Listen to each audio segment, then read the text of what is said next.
Anong mensahe ang kailangang marinig ng mga Virgo sa period na to?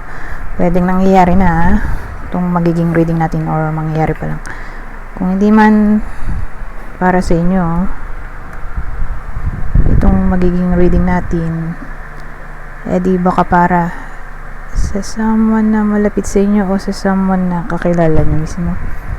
Baka may lumabas na gender mamaya, gawin nyo na lang energy, masculine at feminine energy.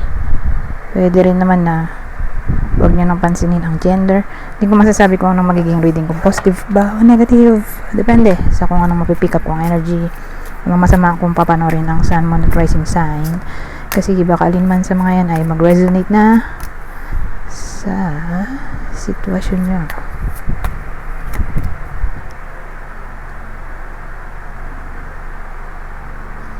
So Virgo tayo ngayon.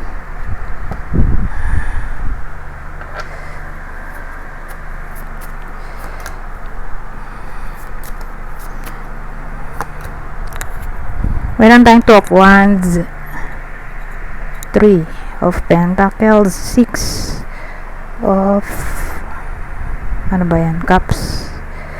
Ito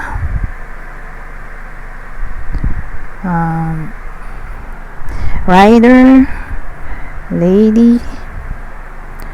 Teka, dagdagan pa natin to.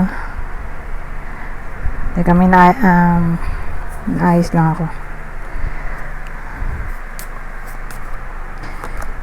Ship, Knight, Rider, Ship. Anong meron dito?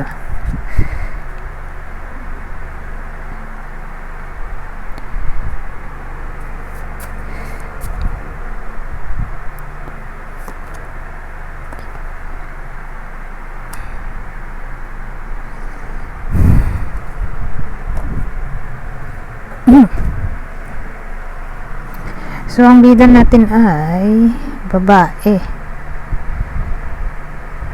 Literal na babae. So, kung di kayo babae, di kakilala nyo yung babae. Pwede rin namang, kung di man para sa inyo yung reading, di baka para doon sa kakilala nyo, malapit sa inyo, babae. Kasi may babae tayo dito.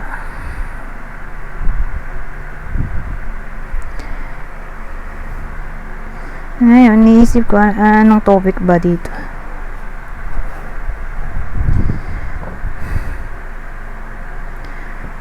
Wala naman tayong indicator kung career ba to. Relationship, pero more like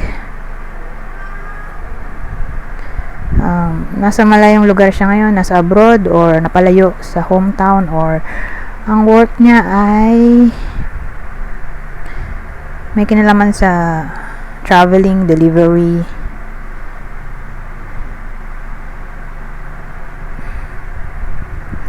May movement cards kasi tayo.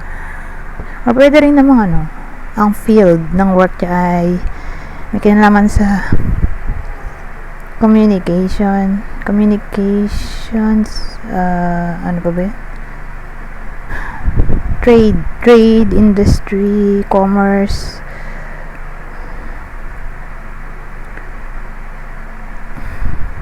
Ano ba?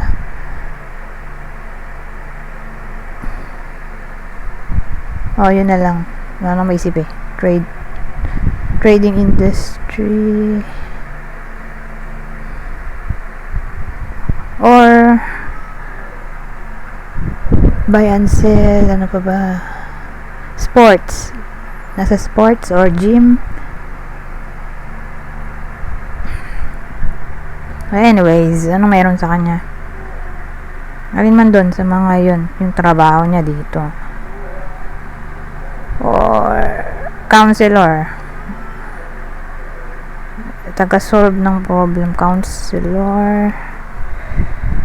Or math, nasa math yung work, may kinalaman sa math or science, health. Ano meron? Two of Wands, Three of Pentacles, Six of Cups,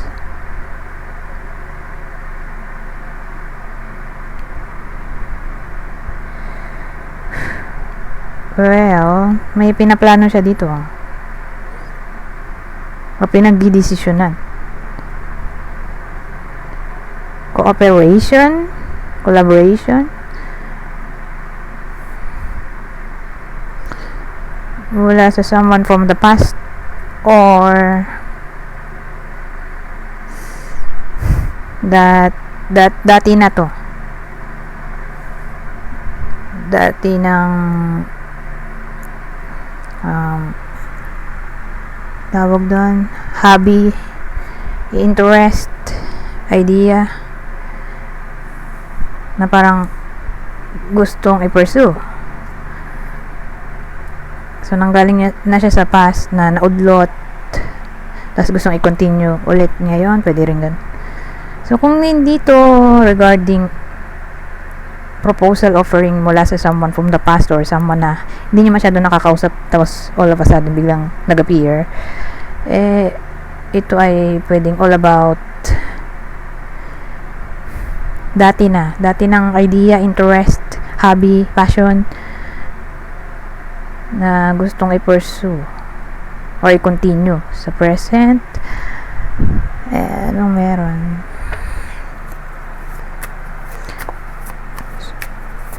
So tingnan natin ano pang ibang detalye. Future outcome na siguro. Tingnan natin. Kaya lang di kasha.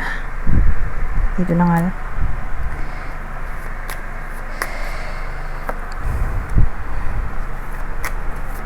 Bababa ko sana kaya lang kagabal to.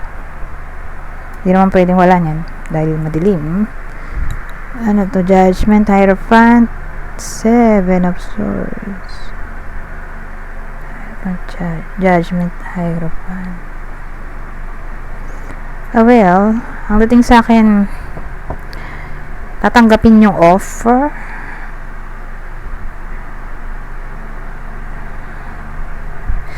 Lalo na kung tingin niya ay magbe-benefit siya doon, or kung ang mag-o-offer sa kanya ng proposal or something ay pinagkakatiwalaan niya dito sa Hierophant, kung doon nang galing yung idea, proposal, offer sa someone na matagal niya nang kilala or pinagkakatiwalaan, mukhang tatanggapin ang offer. Ngayon,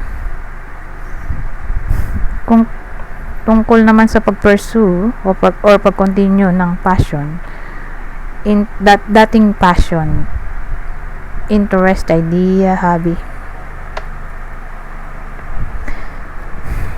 kasi may judgment so more like may awakening na maaaring mangyari. Ito naman ay all about strategy, execute ng action,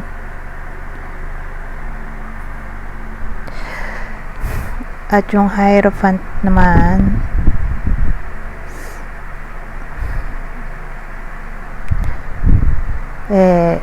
let's say magiging methodical siya, or ano tawag doon, organized, practical sa pag-iisip ng strategy nga kung paano i-implement or i-execute ang plan.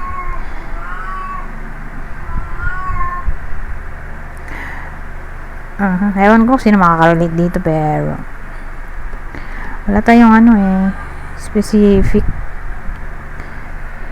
na subject like career, relationship, money. Doon lang naman umiikot ang reading ko, pero this time all about passion, talent, skill, idea, hobby. Basta parang matagal nang gusto na naudlot for some reason, na parang this time magbabalik yung idea. At yun nga, all of a sudden parang gustong i-pursue yung mga binanggit ko.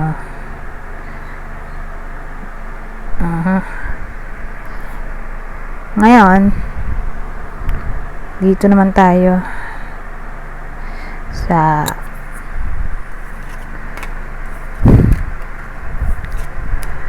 general advice or prediction. Teka, ano ba pagkakasunod nito?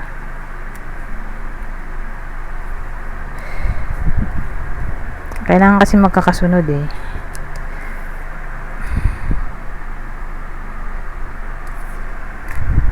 Para pa kapag binalikan ko, hindi ako malilito.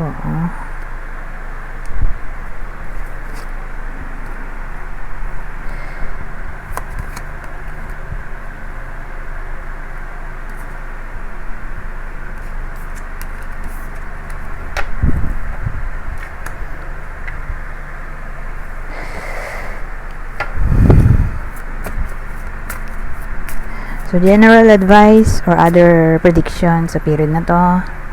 Mabasahin ko na lang para mabilis. Kunin nyo lang yung mensahe na sa tingin nyo ay fit sa sitwasyon nyo. So, dito sabi, holding on too tight can stop you from moving forward. Ito, judgment na naman oh. Judgment na to, judgment ulit. Baka may meaning. Kasi may emphasis eh. Dalawang judgment. So, babasahin ko na rin to. Itong meaning niya. So, again, may emphasis tungkol sa meaning. So, beware. Sabi, awakening purpose, reckoning, self-assessment, atonement, rejuvenation. So, dito tayo sa taas. Ito yung general advice or prediction sa period na to. Answering the call to action creates new opportunity. Ngayon, ang huli. Sabi naman dito, don't let your emotions get in the way.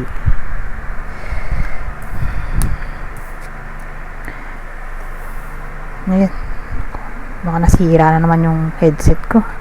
Minsan kasi sisira yung headset ko. Tapos, mic ng cellphone nyo tumutunog. Pag ganun, umihina yung sounds. Hopefully, hindi siya nasira. Anyways, dito naman tayo sa clue. So, yung clue natin pwedeng tumama sa inyo, sa person nyo, or kakilala nyo.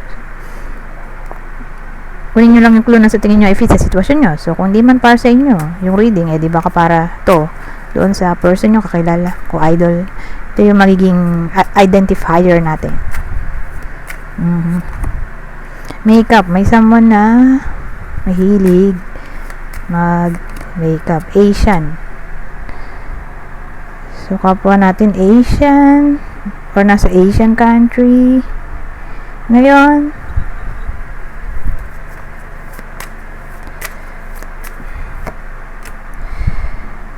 blonde. So, may someone na hindi black ang buhok.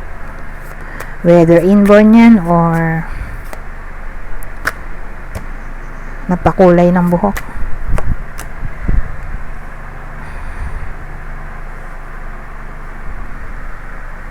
Dito muscular. So, kung lalaki, di may muscle. Sabagay, may babae rin namang may muscle. Di yun ang clue. May someone na fit ang body or may muscle nga.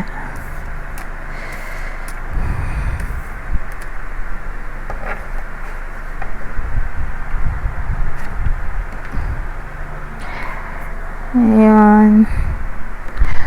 Maaga pa. Kumbaga, ang haba pa ng oras natin. Since mahaba pa ang oras, lagay tayo ng pangalawang reading. So, Kung hindi man para sa inyo yung reading kanina, di baka dito na mag-resonate, or again, other information bukod sa reading kanina. Pure joy. So, wala naman tayong pure joy. 22. Di ba hanggang 21 lang tayo? Sa tarot, bali, self-made card lang to. Noong creator ng deck na to. Pero nilagay ko na rin bali, other information. Wala namang masama. Pure joy to.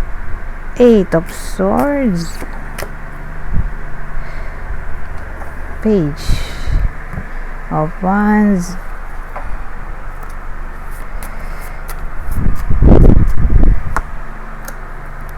To the Heart. The Fox. Kaya mayroon dito. Heart, Fox, biruin nyo. Ito. Clouds. Well, obviously, relationship na to. May chaos tayo. Saan nanggaling yung chaos? Ito. Deception, manipulation, gaslighting, sneakiness. Ay, nakalagay pala. Cunning, caution, self-care. Ito, love, charity, forgiveness. Ito. Doubt, confusion, secrets. Oh, secrets din pala tong clouds. Ito lang alam ko doubt, confusion. Pero secrets. Kala ko kasi secrets ay book. Pero pwede rin pala. Clouds. Yun na yun. Yung secret ay all about deception, manipulation, sneakiness, gaslighting, trickery, in general. So again, ang topic natin ay may kinalaman sa relationship. Kasi may love nga dahil sa heart.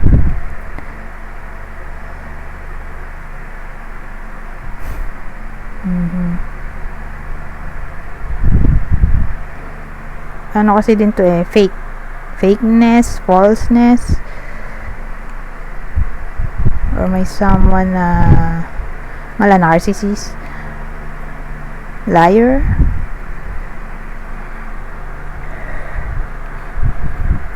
Anyways,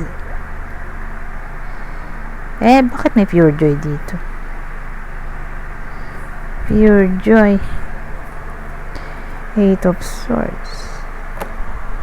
Tapos Page of Wands.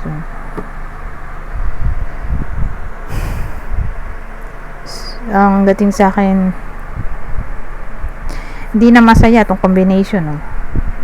Malamang sino magiging masaya sa ganyang sitwasyon doon sa sinabi ko dito. Hindi ko nga lang masabi ko sino, babae ba, lalaki. Kaya na, wala kasing lumabas na gender. Basta sa relasyon may someone na ganoon. Kasi yung joy may limit ba? Hindi buo ang saya. So ibig sabihin may someone na nagko-control or possessive sa relasyon. Ngayon, may Page of Wands tayo dito. Na para bang may someone na gusto na ng freedom or mag-take action para mag-explore ng other options kung paano siya makakalis sa toxic relationship or makahanap ng bagong option. Ay ganun hindi na kasi masaya yung someone dito sa reading kasi nga may pagka abusive mentally, hindi naman physically, pero more like mentally or emotionally, psychologically yung partner. Ngayon, tingnan natin anong future outcome ng ganitong klaseng sitwasyon.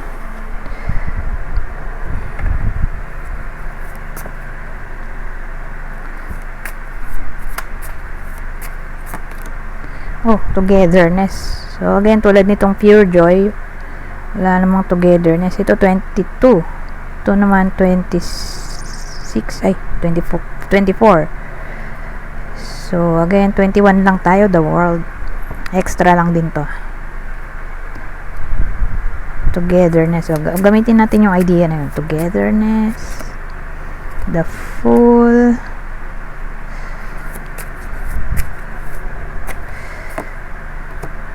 Nine of Cups.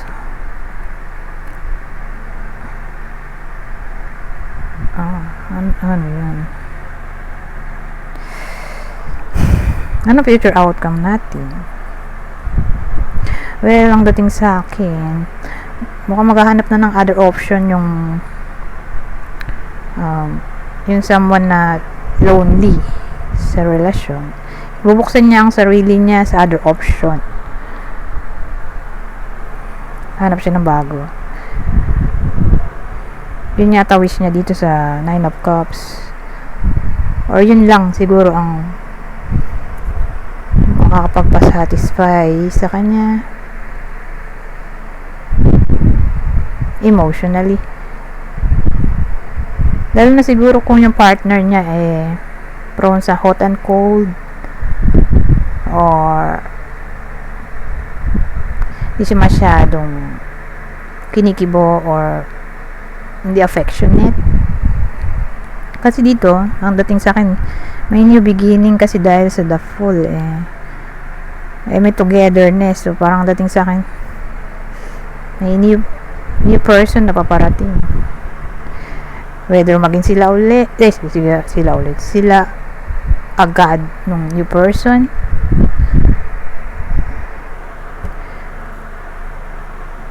or mag-get to know each other pa lang. Pero ang huli kasi ay Nine of Cups. So more like regardless kung anong outcome, kung maging sila agad or mag-get to know each other first, magiging masaya siya emotionally dito sa Nine of Cups. Na parang wish come true in a way na yung mga qualities na hinahanap-hanap niya makikita niya dito sa new person na darating sa buhay niya, na parang magiging masaya siya habang kausap yung new person na sinasabi ko, unlike dun sa current partner na parang lagi siyang sad. Sa bagay, kung sabihin nga natin na cheating, edi ang dating sa akin, maghanap din siya ng iba. Yan na siguro revenge niya sa partner niya kung pinapalit siya sa iba. So ang revenge niya ay maghanap ng bago. Ngayon, kung wala naman cheating, pero sabi ko nga kanina, medyo controlling, possessive, manipulative, obsessed, or mala narcissist yung partner in a way na tawag doon, prone sa lying. Di ba nakakainis din yung ganoon? Gaslighting. So mentally, emotionally, mentally, emotionally, psychologically abusive. Kung ganun yung partner nga, syempre hindi siya magiging masaya sa ganung klaseng tao. So ang gagawin niya ay bubuksan niya ang sarili sa bagong option. So pag sinabi mong ganoon, sila pa, pero naghahanap na siya ng kapalit. So maaring karon siya ng application regarding dating apps, or maging open siya sa eyeball or pag-meet ng someone new sa mga public place. So ganun dating sila pa, pero naghanap na siya ng other option na maipapalit dun sa person niya. But again, yun na yung future outcome natin. um, in short, kahanap siya ng bago. Kapalitan niya na yung partner niya dito. Lalo na nga siguro kung cheater, in general, cheater, liar, at yun nga, abusive.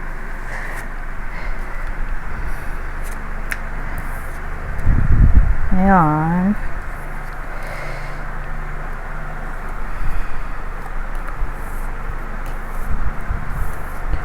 Mukhang nagkamali ako ng arrangement kanina. Teka lang.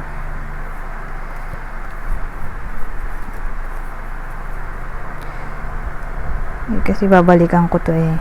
Baka malito ako. Ganyan.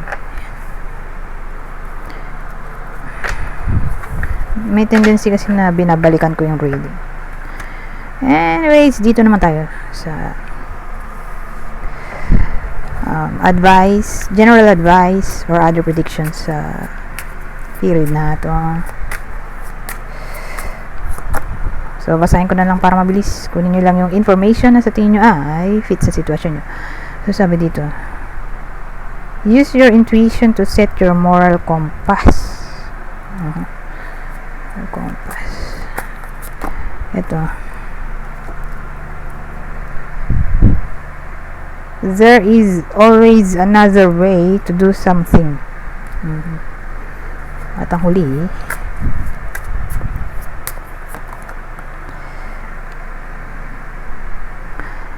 make your decision and take action with confidence. So, ulitin ko, whether nangyayari na itong reading natin or mangyayari pa lang. Isa lang yung direction. Okay.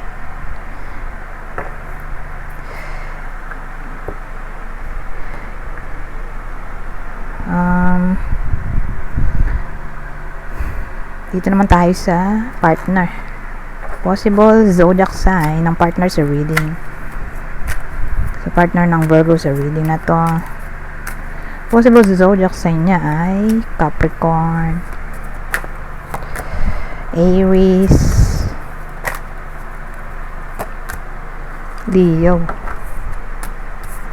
Ngayon, kung hindi man para sa inyo yung reading natin, di ba para sa someone na malapit sa inyo, kakilala o idol, kunin nyo lang yung clue na sa tingin nyo ay fit sa sitwasyon nyo. Ay, nang kakilala na pala. Nang kakilala nyo, kasi kakilala to. So, ang possible kakilala or idol ay Gemini, Scorpio, Taurus. May Hierophant. Dito ba yun? May Hierophant. Kasi nakapangalawang na ako eh. Pangalawang reading. Tapos na ako sa Leo. Hierophant. Dito ba yun? Oo nga, ito nga. Since umuulit yung mga cards, ibig sabihin may emphasis sa meaning. Kailangan basahin for other information. Kaya lang sobrang labo naman ito.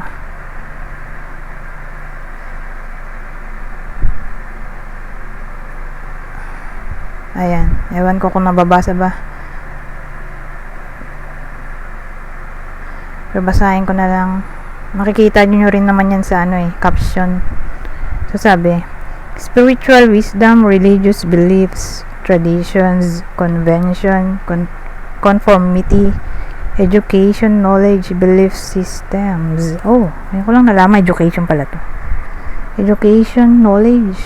Ay, oo, knowledge. Ano ko to? Knowledge, Hierophant. Pero education, sa bagay, knowledge ay education. So, bagong kaalaman. Para sa akin,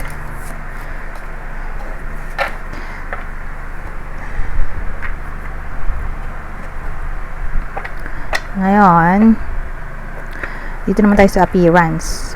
Appearance or description ng bida sa reading. So, kung di man para sa inyo yung clue, di baka para sa person nyo, kakilala o idol. Kunin nyo lang yung clue na sa tingin nyo ay fit sa sitwasyon nyo. Or dun nga sa kakilala nyo. So, ito yung identifier natin, woman. Grabe rin naman, woman may beard, sa bagay kung may PCOS, di ba nagkakaroon sila ng excessive hair growth, baka ganun, may PCOS. Ngayon, kung di ganun, edi lalaki, yung lalaki ay may balbas, beard yan eh.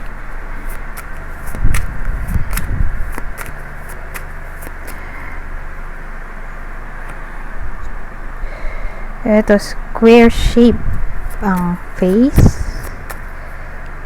Ganun pala yun, ganun. May angulo, no? Ganun pala square. Anyways. Older than you. So, yung partner ay older than you. Or, partner ng bida, mas matanda sa kanya, older eh.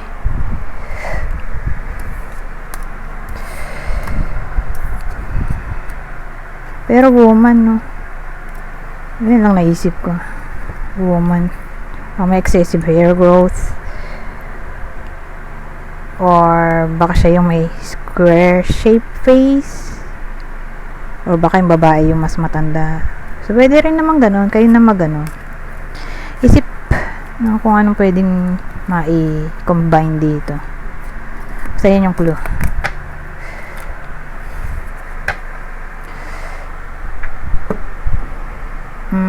Dito naman. So, dito, other information.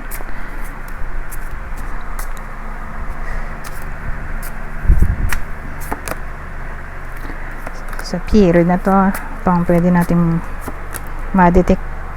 Oh, Leo. Virgo tayo. Plan. Baka ano to. Kakilala nyong Leo. Isama kayo sa plano. Ano yun? O baka kayo yung mag-plan na isasama nyo, Leo. Pwede rin kasi vice versa. Herald ay Stork. The Ring. Wedding ba to? Or engagement proposal. May ano tayo? Ring. To change. Transition, progress.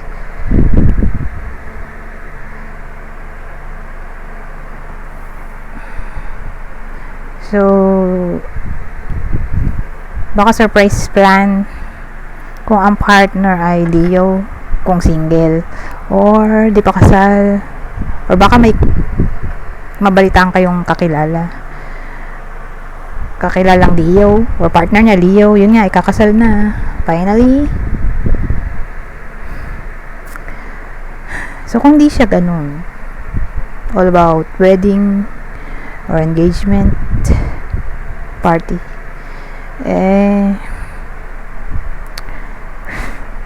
ano kaya ito?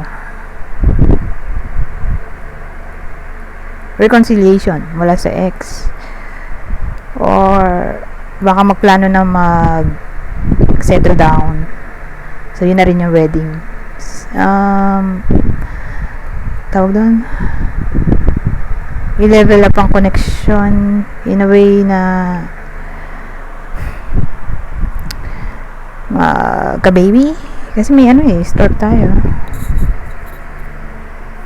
Pwede siyang pregnancy.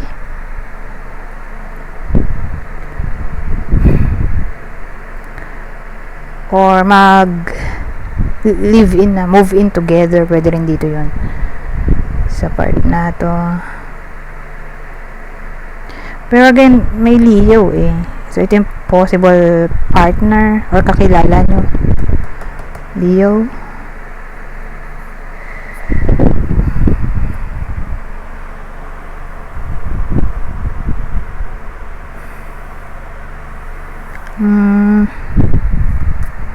Or baka ano to, plano na all about migration.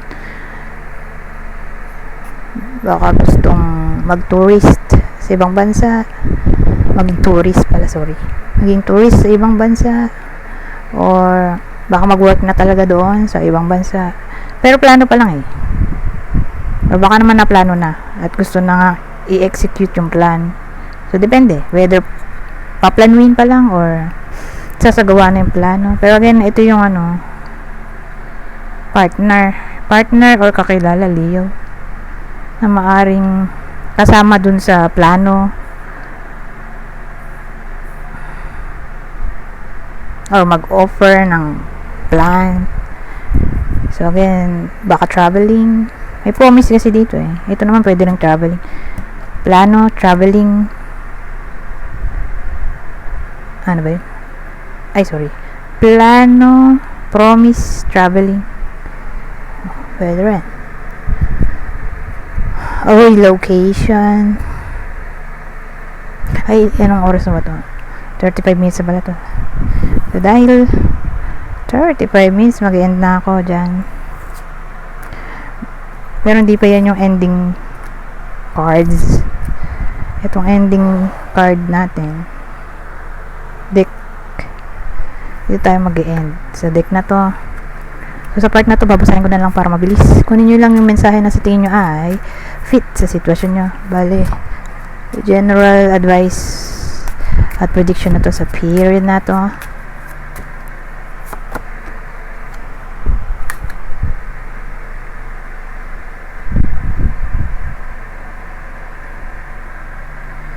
So, dito ang sabi, love language affirmations. Loving words hold great power.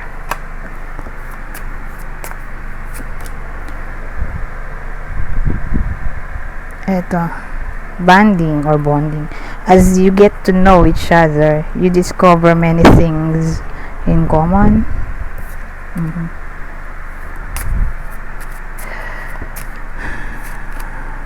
Oh, let go of the past. Lalo na yung kanina, di ba? Yung reading ko na yung pangalawang reading na may liar, cheater. Pero grabe din naman, papalitan mo agad kahit sila pa. Pero depende kung nauna naman siya, di ba? Yung partner na parang reciprocate mo lang yung ginawa niya. Siguro pwede rin naman. Pero depende. Anyways, sabi dito, let go of the past. Clear energy to allow more love in your life. Anyways, hanggang dito na lang. Goodbye. For now.